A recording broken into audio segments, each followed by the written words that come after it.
Bir zamanlar Türkiye'de orta gelir düzeyine sahip vatandaşlar için ev sahibi olmak son derece ulaşılabilir bir hedef. Başımızı sokacak bir evimiz olsun yeter düşüncesi memur maaşıyla veya asgari ücretin biraz üzerinde bir gelirle bile gerçeğe dönüştürülebilen sıradan bir hayaldi. Günümüzde ise bu düşünce milyonlarca insan için maalesef sadece bir temenniden ibaret. Artık konuyu sadece ev fiyatlarının yüksekliğiyle de açıklayamıyoruz. Asıl sorun Türkiye'de orta sınıfın yavaş yavaş sistemin dışına itilmesi meselesi oldu. Bugün Türkiye'de orta sınıfın neden ev sahibi olamadığını konuşacağız. Konuya girmeden önce beni ilk defa izleyenler için kendimi kısaca tanıtayım. Ben Barış Genç, gayrimenkul ve finans uzmanıyım. Maliye Bakanlığı'nda gayrimenkul ve finans alanında geçirdiğim 10 yıllık tecrübenin ardından birikimlerimi sizler için faydalı içerikler üretmek amacıyla kullanmaya karar verdim. Konumuza dönecek olursak, bir öğretmen, bir mühendis, bir doktor, bir beyaz yakalı çalışan veya iki kişinin tam zamanlı çalıştığı bir aile düşünelim. Toplumda ortalama gelir elde eden bireyler bugün neden konut sahibi olmakta bu kadar zorlanıyor? Neden insanlar ev alma hayalini tamamen imkansız görüp sadece kira ödeyerek yaşamlarını sürdürüyorlar? Neden yeni nesil anne ve babalarının 30 yaşlarında ulaştığı hayat standartlarının yanından bile geçemiyor? Neden çalışırsam alırım inancı yerini ne yaparsam yapayım asla alamam çaresizliğine bırak? Çünkü karşımızdaki tablo salt ekonomik gerçeklerin çok ötesinde küçümsememesi gereken bir sosyolojik kırılmayı işaret ediyor. Kırılmayı anlamak için ise öncelikle şu soruyu sormamız gerekiyor. Türkiye'de konut fiyatları bireylerin gelirlerine oranla neden bu kadar pahalı?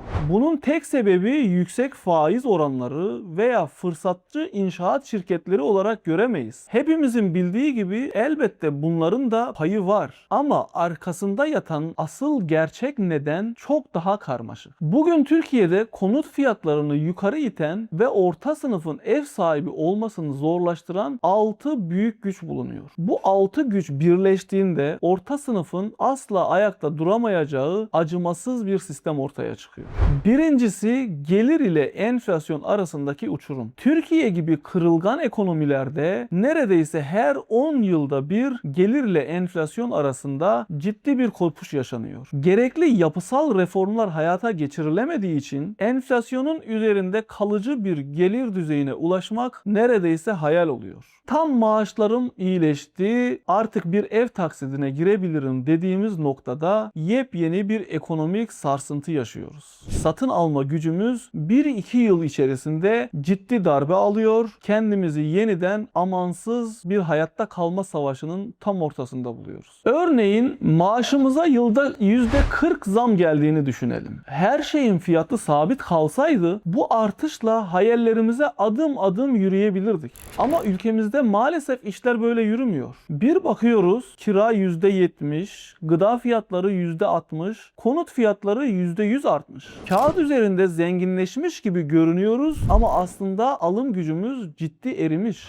Kaşıkla alıp kepçeyle vermek tabirini iliklerimize kadar yaşıyoruz. Keşke maaşımız hiç artmasaydı noktasına geliyoruz.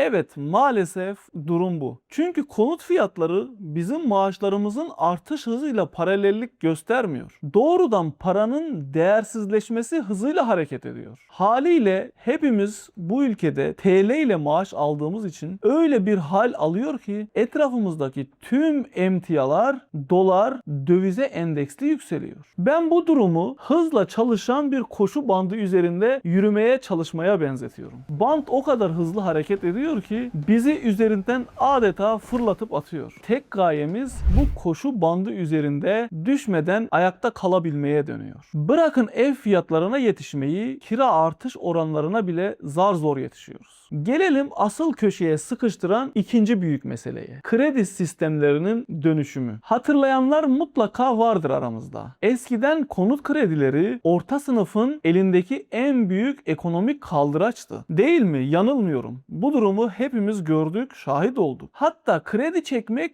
gelecekte elde edeceğimiz kazancı bugünden peşin olarak almak ve bunu zamana yayarak ödemek anlamına geliyordu. Ciddi bir ferahlık sağlıyordu. Ne oldu? oldu da bugün sistem tamamen değişti? Ben size söyleyeyim. Faizler yükseldi, vadeler daraldı ve zamanla peşimizden ayrılmayan, kredi vereyim diye peşimizden koşan bankalar şimdi çok daha seçici bir yapıya büründü. Ama en önemlisi de kredi insanları ev sahibi yapan bir araç olma vasfını yitirdi. Kişiyi borç yükü altında ezen ağır bir mekanizmaya dönüştü. Bugün İstanbul'da orta halli normal bir ev hayal edelim. Çok standart, mütevazi, sadece yaşam alanı. Fiyatı da 5 milyon gibi düşünelim. Bankaya gittiğimizde sizden yüksek bir peşinat, yüklü bir aylık ödeme, ciddi bir gelir yeterliliği istiyor. Ortaya çıkan aylık takside baktığımız zaman hane içerisine giren 2 maaşın toplamını bile aşıyor. Meseleyi uzatmayayım. Sistem size ne diyor biliyor musunuz? Açıkça diyor ki finansal olarak çok güçlüysen ev alabilirsin kardeşim. Orta sınıfın asıl çıkmazı da burada başlıyor. Çünkü kredi sistemi artık orta sınıfı yukarı taşımak yerine onları sistemin dışına itmeye çalışıyor. Eskiden fırsatlara erişim kapısı olarak gördüğümüz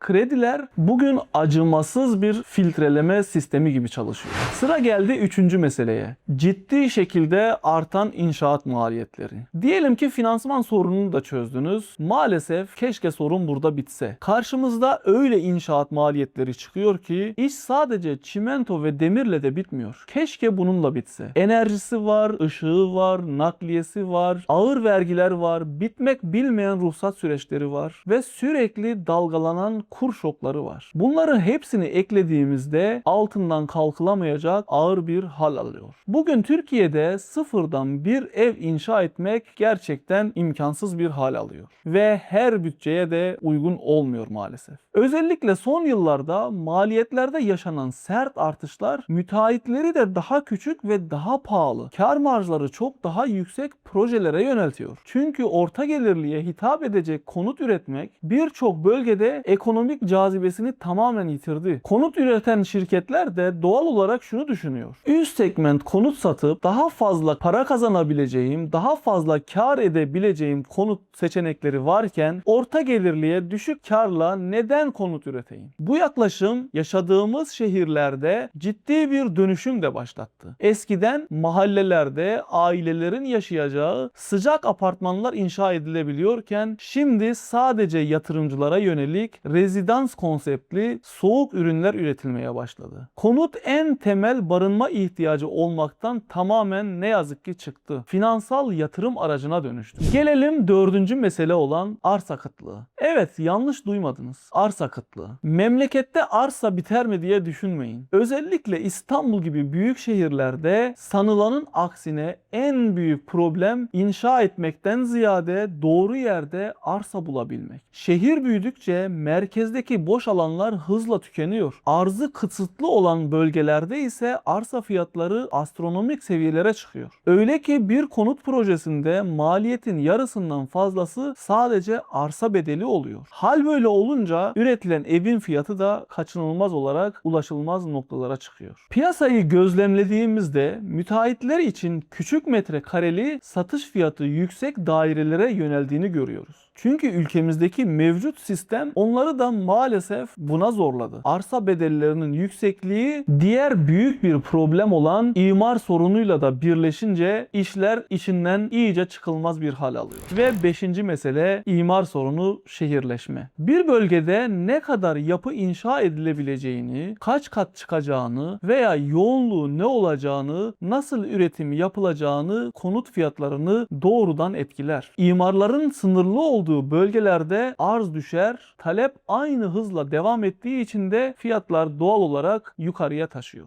Durum böyle olunca ne oluyor biliyor musunuz? Aslında pahalılaşan sadece tuğla ve betondan ibaret kalmıyor. Asıl pahalılaşan şey yaşamak istediğimiz şehrin ta kendisi oluyor. Çok doğal ve insani bir istek olarak hepimiz işimize, ulaşım ağlarına ve sosyal hayata yakın yerlerde yaşamak istiyoruz. Herkes aynı düşünceyle de şehrin belli bölgelerine yöneldiğinde oradaki arsa metrekare birim fiyatları tamamen gerçeklikten kopuyor maalesef.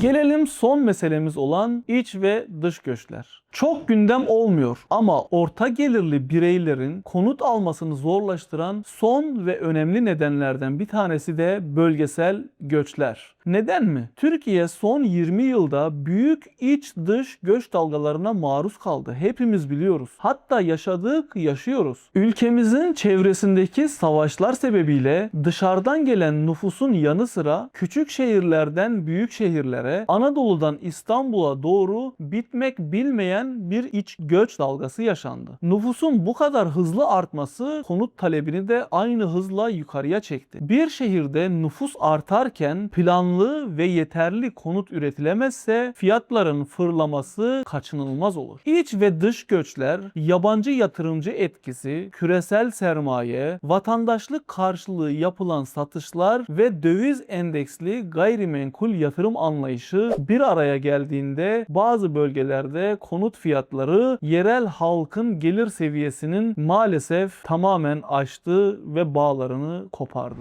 Evet, toparlayacak olursam, dünya genelinde yaşanan finansal dalgalanmalar bizim gibi kırılgan ekonomilere sahip ülkelerde çok kritik bir psikolojik dönüşüme de sebep oldu. Konutun önceki dönemlerle kıyaslandığında çok daha baskın bir yatırım aracı haline gelmesi, finansal gücü yüksek insanların işine yararken yaşayacak bir evim olsun diye sıradan vatandaşları maalesef sistemin dışına itti. Bu durum haliyle toplumumuzda ne kadar çalışırsam çalışayım asla ev alamayacağım şeklinde derin bir umutsuzluk psikolojisi yarattı. Ve bu psikolojik durum tahmin ettiğimizden çok daha derin ve tehlikeli bir kırılma. Orta sınıf bir ülkede ana denge unsurudur. Tasarruf yapan, vergi veren, üreten, eğitime önem veren ve sisteme güvenen asıl kesim bu kesimdir. Eğer orta sınıf erimeye başlarsa ne olur biliyor musunuz? Toplumun geleceğe olan inancı da onlarla birlikte erir. Bu çok net.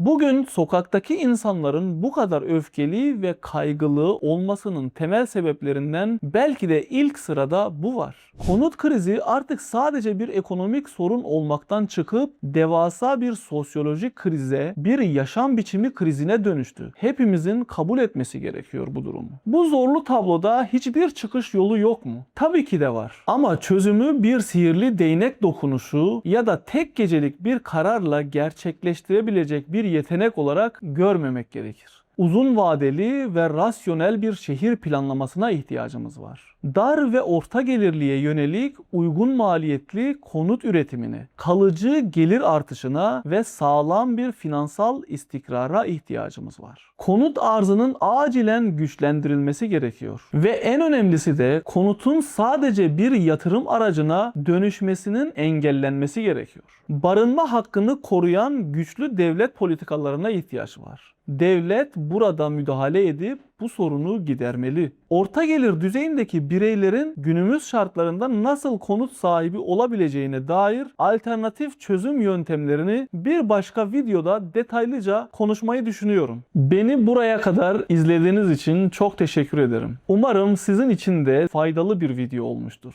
Videoyu beğenip ve yeni içeriklerde bana eşlik etmek için kanala abone olmayı unutmayın. Bir sonraki videoda görüşmek üzere. Şimdilik hoşça kalın.